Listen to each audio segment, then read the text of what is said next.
जय माता दी। आप सभी का हार्दिक स्वागत, बंदन अभिनंदन। मैं सुरभि तिवारी फिर से प्रस्तुत हूँ आपके सामने एक सोमवती अमावस की कथा लेकर, क्योंकि अब सोमवती अमावस आने वाली है। उसके लिए अपन को पहले से इजली कथा पता चली रहेगी, तो अपन को मालूम चलेगा कि अपन क्यों मनाते हैं। व्रत तो अपन रह लेते हैं, लेकिन अपन को मालूम तो होना चाहिए कि अपन क्यों रहते हैं, कारण क्या था।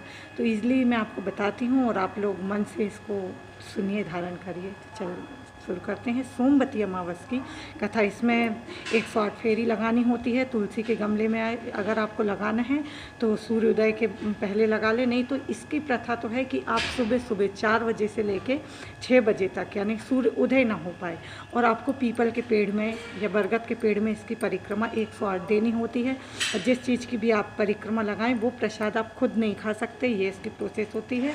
तो और व्रत आप रह सकते हैं। बाकी व्रत तो ज़्यादातर लोग नहीं रहते, क्योंकि अमावस रहती तो उस दिन कोई व्रत नहीं रहता है ज़्यादातर। तो जिस चीज़ की, जैसे मैंने किसी चीज़ की, मैंने जैसे ड्राई फ्रूट की लगाई तो वो मैं नहीं खाऊंगी, अदर में सबको बांटूंगी। आप श्रृंगार चढ़ाइए पूरा माता को, और वहाँ आवाहन कीजिए, गणेश जी को कलश जलाइए, सब जैसे अपन नॉर्मल पूजा करते हैं वैसी ही ये पूजा होती है। और पूरा श्रृंगार विंगार बांटना है, 108 फेरी लगानी है, और अपने ऐसे करके हाथ, यानी कि 2 बार ऐसे लगाना है और 4 बार ऐसे लगाना है, यानी 108 अपनी उंगलियों को निशान उसमें बन जाना चाहिए। हल्दी से पीला करके लगाना है। और चलिए अब इसकी कथा अपन सुन लेते हैं, सोमवती अमावस की कथा। तो एक समय की बात है, एक बहुत ही प्रतापी राजा थे। उनके 7 लड़के और 7 बहुएं थीं, और रानी भी उनके, यानी कि राज्य में प्रजा बहुत ही खुशी और अच्छे से रहती थी। उनकी एक लड़की थी, उनका विवाह, जहाँ भी वो जाते तो कोई ना कोई रीज़न निकल आता कि विवाह नहीं हो पा रहा, कहीं कुंडली का मैटर, कहीं कुछ हो जाता, विवाह नहीं हो पा रहा था। एक समय उनके यहाँ एक साधु महात्मा आए, तो उन्होंने सब यानी कि सब बहुओं ने उनको भिक्षा दी, तो सबको उन्होंने कहा अखंड सौभाग्यवती रहो, अखंड सौभाग्यवती रहो। और जब उनकी बिटिया ने उनको, मतलब राजकुमारी ने जब उनको झोली में कुछ डाला तो उससे बोला कि खुश रहो। तब जब ये सब प्रोसेस चलती रही, वो आए दिन आते जाते, तब रानी ने गौर किया कि ये कुछ बोलते नहीं हैं, यानी कि ये हमारी लड़की के प्रति ये कुछ बोलते नहीं हैं। तब उनने पूछा कि मुनिवर, क्या चूक हुई हमसे, क्या आप हमारी लड़की को सौभाग्यवती होने का वरदान नहीं दे रहे, क्या बात है। तब उनने बताया कि इनके नसीब में तो वर नहीं है, लेकिन अगर सुम्मा धोवन, पहले के ज़माने में धोवन अपना श्रृंगार देती थी, अगर सुम्मा धोवन अपना ये दे देंगी इनको सुहाग, तो ये सुहागवती हो पाएंगे। तो बोले सुम्मा धोवन कहाँ है, तो बोले दूसरे गांव में है, रहती हैं करके। अब ये 6 भाई के साथ, अपने 7 भाई के साथ चली गई राजकुमारी, और रोज़ सुम्मा धोवन के पूरे कपड़े वपड़े धो डाले, जो उनके धोने वाले आएँ, और पूरे लीपा पोती करके बहुत प्रसन्न पूरा काम कर दे, कि यानी कि हमसे कुछ बोलें कि मांगो तो हम मांग लें। तो रोज़ होते करते 15-20 दिन निकल गए। अब ये राजकुमारी होते हुए उनका पूरा काम कर रही थी। अब सुम्मा धोवन ने जब देखा कि यार रोज़ काम हो जाता है, क्या बात है, फिर उसने देखा तो वो तो पैरों में गिर गई राजकुमारी के। तो आप तो राजकुमारी हैं, आप हमारे बताइए किसके किसके कपड़े धो रही हैं।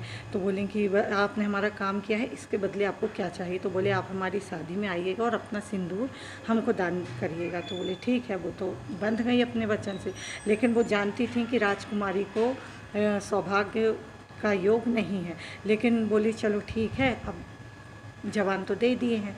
तो वो अपनी बहू से बोली कि हम जा रहे हैं राजकुमारी की शादी में, और हमारी अनुपस्थिति में अगर दद्दा को कुछ होता है तो उनको एक कमरे में बंद कर देना, उनके साथ कोई छेड़छाड़ नहीं करना। तो बोले ठीक है। उसको तो मालूम था कि हम जैसे ही श्रृंगारदान करेंगे वैसे ही यानी एक्सपायर हो जाएंगे, उनके पति ख़त्म हो जाएंगे। बड़े दुखी मन से बड़ा उससे वो श्रृंगार दी, और जिस दिन वो श्रृंगार दान कर रही थी तो उस दिन सोमवती अमावस ही थी, यानी अमावस थी। सोमवती उसका नाम सुम्मा धोवन के कारण बाद में पड़ा।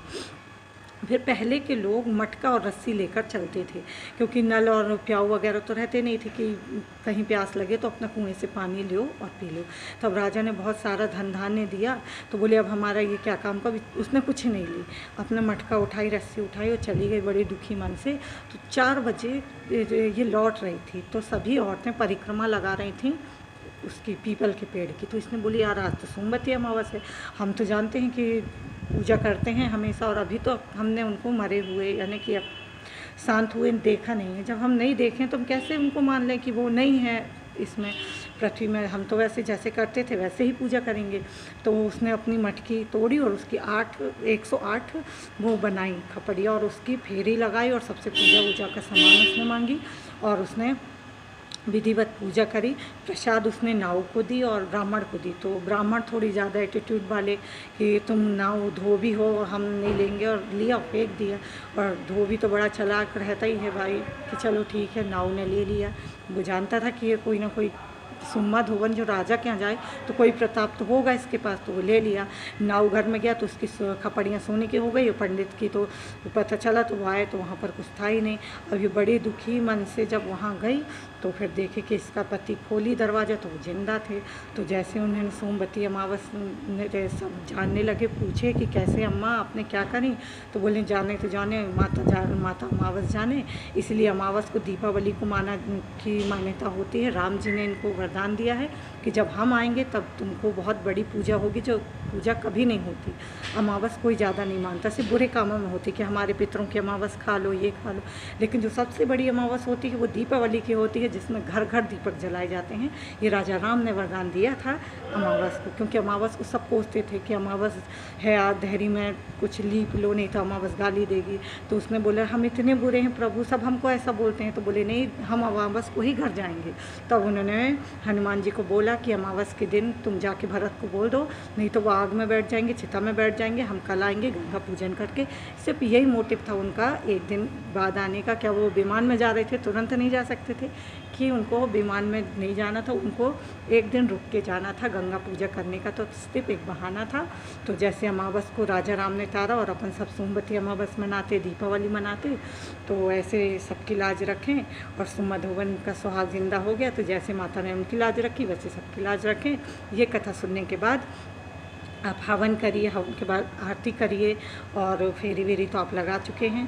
फिर प्रसाद दीजिए, सुहाग एक दूसरे को ऐसे सुहाग दीजिए, मंगलसूत्र में फिर बिंदी फिर सिचूड़ी सब में सुहाग दीजिए और सबके अच्छा अच्छा की कामना करें। बस हो गया, यही है प्रोसेस सोमवती अमावस की।